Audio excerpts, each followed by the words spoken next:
এই দেখুন বন্ধুরা, এই বাছুরটি তার মাকে হারিয়ে ফেলেছে। চুপচাপ দাঁড়িয়ে আছে, তার মাকে খুঁজে বেড়াচ্ছে, একদম স্থির। দেখতে পাচ্ছেন আপনারা, এই বাছুরটি কোন দিকে যাবে কোনো দিশা খুঁজে পাচ্ছে না। তখন থেকে মা মা বলে চেঁচাচ্ছে। এই দেখুন, আমি একটু দেখাবো আপনাদেরকে। এই মাঠটিতে প্রত্যেক দিন ওরা ঘাস খেতে আসে, কিন্তু আজকে ওর মা কোথায় হারিয়ে গেছে।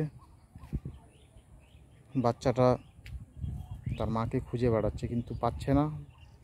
আপনারা দেখতে পাচ্ছেন। আর এইদিকে যাওয়ার রাস্তা নেই, দেখতে পাচ্ছেন আপনারা।